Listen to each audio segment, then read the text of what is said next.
Hello everybody, this is Kasturi Chaudhary and you're watching Speak Smart, जहाँ पे आप अंग्रेजी सीखते हो through Hindi. Yes, you are learning English through Hindi. Okay, so today's lesson, some useful telephonic expression, कुछ telephonic phrases, क्योंकि telephone एक ऐसा चीज़ है जिसके बिना हमारा एक दिन भी नहीं चलेगा. Am I right? ओके. और हमारे आम जिंदगी में बहुत ऐसे सिचुएशंस होती है जहाँ पे हमें राइट फ्रेजेस यूज़ करने पड़ता है. So we will talk about those situations. उसी हालात में हमें कौन सा वर्ड्स यूज़ करना चाहिए. So let's look at the board. All the best.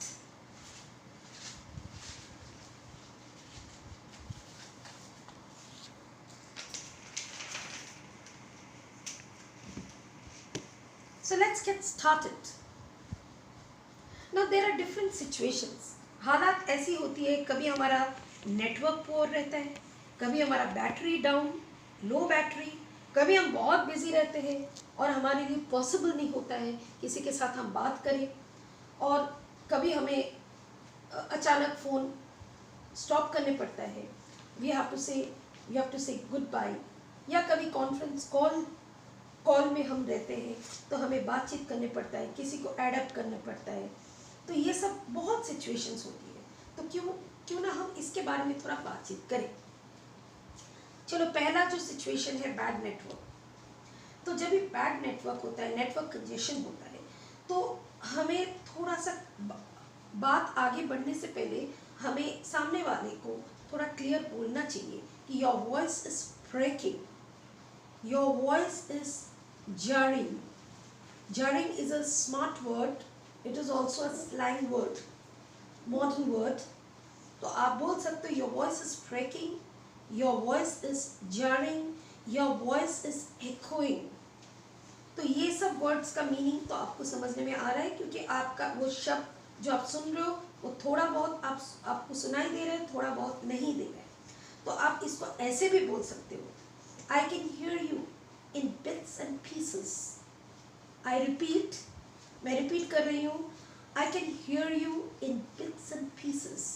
Remember these words, bits and pieces. और नहीं तो आप simply बोलो, I can hear you on and off, not much clearly. Can you be loud? Can you be little louder? Can you raise your voice a bit? आप थोड़ा अपना आवाज़ बढ़ा दीजिए ताकि सुनाई दे. और अगर आपको बिल्कुल सुनाई नहीं दे रहे, आप बार बार वॉट ऐसा नहीं बोलिए, तो सामने वाले भी समझ नहीं पाएंगे. तो आप उनको बोलो, can't hear you at all, let me call you up letter, let me call you up, या सिंपली बोलो let me call you up, can't hear at all. और जब आप किसी को कॉल कर लो तो भी आपको दिमाग में रखना है कि आपको भी कंफर्मिटी के लिए, ताकि सामने वाले को सुनाई दे रहा है कि नहीं, आप भी वो कंफर्म करो. और उनको आप पूछो, can you hear me loud and clear, am I audible. Remember this word audible. Am I audible. Audible मतलब मैं सुनाई दे रहा हूँ आपको. Is my voice audible, is my voice loud enough, is my voice clear enough. तो सामने वाले आपको रिप्लाई देंगे येस और नो में. Yes, we can hear you. So let's go on. तो कभी ये सिचुएशन तो होता ही है. Let's go to another situation. Situation number 2, that is low battery. जो पूरा दिन के बाद कई बार होता है, हमारा बैटरी एकदम लो हो गया. तो सामने वाले जब कुछ बोल रहे हैं और आपको सुनाई नहीं दे रहे, तो आप ऐसा बोल सकते हो कि आपका बैटरी एकदम लो हो गया, अभी आपका फ़ोन स्विच ऑफ हो जाएगा. तो इससे अच्छा होगा अगर आप सामने वाले को थोड़ा वो हिंट दे दो. तो आप बोल सकते हो, I can barely manage to hear you. I can barely manage. Barely word मतलब एकदम बहुत ही कम मैनेज हो रहा है. I can barely manage to hear you. I can hear you in pieces. Let me charge my phone. या नहीं तो उनको बोलो, let me charge my phone, I will give you a call. तो इतना आप अगर बोलोगे तो सामने वाले समझ जाएंगे और वहाँ पे थोड़ा रुकेंगे. नहीं तो आप ऐसे वर्ड्स भी यूज कर सकते हो कि I am left with 3% battery, my battery is almost over, my battery is about to die, my battery is about to die, my battery is about to drain, please be quick, please be quick. और वो अगर आपका अच्छी दोस्त है या आप लोग का रैपो अच्छा है तो आप ऐसा बोल सकते हो, hey be quick, my battery is about to die, you have to be quick. और एक चीज तो हम बोल ही सकते हैं, let me grab a charger, I will call you up later, I will call you up, I will call you back soon, let me grab a charger. इसका मतलब ही मैं थोड़ा चार्ज करके आपको कॉल करता हूँ। और एक सिचुएशन है जो अक्सर होता है हम लोग के साथ कि वी आर बिजी और हम वो कॉल अटेंड नहीं करना चाहते हैं। कभी हम अपना कुछ इम्पोर्टेंट वर्क लेके बिजी रहते हैं या हम ड्राइव करते हैं, तो हमें कुछ ना कुछ तो सामने वाले को बोलना ही है। ब्लंटली हम उसको नहीं बोलते I can't talk to you, not now, ये सुनने में बहुत इम्पोलाइट लगता है। So let us be polite and say I am टायर्ड up at the moment, can I call you in an hours time. Remember, याद रखिए, ये टायर्ड अप एट द मोमेंट, आप इतना बताइए, आप ज़्यादा मत बोलिए कि आप क्या कर रहे हो, उतना डिटेल बोलने की ज़रूरत नहीं है, आप क्यों वेस्ट करेंगे टाइम। आप उनको सिर्फ इतना ही बोलिए, आई एम टायर्ड अप एट द मोमेंट, इसका मतलब है I am busy right now, can I call you up in an hours time. अगर आप टाइम मेंशन नहीं करना चाहते हो तो आप जस्ट बोलो, कैन आई बज यू लेटर, कैन आई बज you later in the evening. तो इतना भी आप बोलोगे तो इसमें एक पॉजिटिव फील रहेगा कि आप जेन्युइनली कुछ कर रहे हो, तो it's not possible for you to talk right now.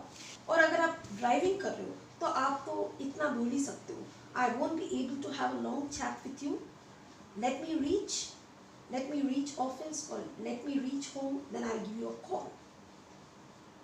ये थोड़ा आपको क्लियरली बोलना ज़रूरी है। और नहीं तो आप जब समझ पा रहे हो कि कोई भी कॉन्वर्सेशन थोड़ा टाइम लगेगा, झटका मार के ख़त्म नहीं होने वाला है, तो you can just say I am sure this conversation will take a long time, I am sure this conversation will take a long time, can I call you up later, या विल इंटीमेट लेटर, कुछ ऐसा आपको बोलना ज़रूरी है। Now we come to conference call. Conference call में तो it is a formal way of starting with a greeting, good morning, good afternoon, जो भी है। Now, in a conference call, we need to get people with us in the discussion. तो कभी होता है हम सामने वाले किसी के साथ बात कर रहे हैं और मुझे तीसरा किसी को ऐड करना है, तो हम ऐसा बोल सकते हैं, kindly wait mister Ajay, let me rope in miss Verma, let me rope in Miss Verma. या नहीं तो can I have Mrs. Verma? Mrs. Verma, are you there? We are running short of time. We need to have a clear discussion. I want Mr. Ajay and Mr. Verma on the line. तो ऐसा करके आप इन लोग को ये discussion में शामिल कीजिए। और याद रखिए, वेरी इंपॉर्टेंटली, आप जो भी डिस्कशन करो आपको स्टार्टिंग में ही बताना है, am I audible, can all of you hear me, can both of you hear me, can you, is my voice loud and clear enough. तो ऐसा करके आपका डिस्कशन प्रॉपर होगा। और जब भी आप कुछ पूछोगे, just wait for a minute, ताकि सामने से आपको, जिन लोग के साथ आप कोऑर्डिनेट कर रहे हो, उन लोग आपको रिप्लाई दें, यस सर, या यस मिस वर्मा हियर, या जो भी बोले, तो उसके लिए भी आप वेट करो। तो जब भी ऐसा डिस्कशन होता है, एक कोई भी कॉन्वर्सेशन या डिस्कशन के बाद हमें उसको कहीं ना कहीं तो स्टॉप करने पड़ता है। ब्लंटली तो हम स्टॉप नहीं करेंगे, we need to come to a conclusion and then wind up. तो हम ऐसा बोल सकते हैं, it was a great conversation, today's discussion was good, let's connect regularly. ऐसा कुछ बोल के with a positive feel you have to end your discussion. कभी कभी ऐसा होता है, it's not a conference call, but किसी के साथ आप बहुत देर तक बात कर रहे हो, now you need to stop, तो आपको वो बताना ज़रूरी है। आप ऐसा करके बोल सकते हो, तो it's been an hour, we have been talking, need to go back to work, it's already late, take care, will be in touch.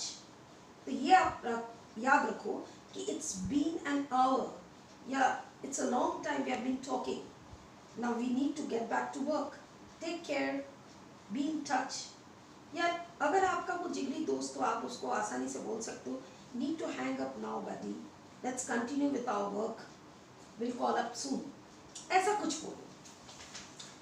Next, it seems जब भी आप किसी के साथ बात कर रहे हो तो आपका तीसरा कॉल आ रहा है, तो जिसके साथ आप बात कर रहे हो कई कुछ देर तक ऑलरेडी आपने बात कर लिया, आपको ऐसा लग रहा है कि जिसका कॉल आ रहा है, जो वेटिंग कॉल है, वो ज़्यादा इम्पोर्टेंट है आपके लिए। If it's an important call, तो आपको, आप जिसके साथ बात कर रहे हो उनको आपको होल्ड करने के लिए बोलना ज़रूरी है। You have to request that person to hold for some time. तो आप उनको ऐसा करके बोल दो, एक ही लाइन में जल्दी से बता दो, getting a second call, could you hold for a second? Getting a second call, could you hold for a second? Could you hold for a minute please? ऐसा कुछ बोलो। और अगर आपका जो कॉल आ रहा है that is quite important, you need to attend that call, so आपको सीधा ही बोलना है, सामने वाले को आप बता दो, getting a call from my boss, will have to answer, will call you up after some time, will call back soon। तो ये आपको क्लियर कट बोलना ज़रूरी है। और अगर कोई तीसरा व्यक्ति का फ़ोन आ रहा है, वो फ़ोन आपके लिए इतना मायने नहीं रखता है, तभी के लिए अगर आप नहीं भी बात करो, बाद में भी आप बात कर सकते हो। कभी कोई कंपनी का भी आता है, कुछ एडवर्टाइजमेंट के लिए आता है, कुछ भी हो, वो आप अवॉइड भी कर सकते हो। तो आप ऐसा बोल सकते हो, hello, someone is on the other side, I call you up in some time. तो आप उनको बोल दो, someone, I'm with someone on the other line, so I'll call you up in some time। तो उनको आप स्टॉप कर दो, ताकि आप जिसके साथ बात कर रहे हो आपका डिस्कशन जारी रहे, डिस्टर्बेंस ना। और हाँ, when you tell somebody I'll call you up later, और मानो कि पूरा दिन बातचीत में हम इतना बिजी हो जाते हैं, उलझे रहते हैं, तो वो काफ़ी लेट हो जाता है, and then you need to apologize. I mean in a small way, but it is important. That is a polite expression. So आप तभी आप कॉल करोगे लेट, तो आप उनको स्टार्ट ही करो, I'm sorry to have called you up so late. Actually, you know, I was tied up with this work. It was very urgent. So I'm sorry, dear. तो कुछ ऐसा करके आप बोलो, ताकि आपका उनके साथ इंटरेक्शन अच्छा रहे, एक पॉजिटिव फील रहे, there's no misunderstanding, and you never know, आपका ये small talks आपको काफ़ी दूर ले जा सकता है। So friends, I'm sure all these telephonic expressions will be of great use to you. Keep practicing. आज के बाद से आप ये सब expressions याद रखिए और यूज़ कीजिए आपके डेली लाइफ में। Good luck, will meet soon, all the best.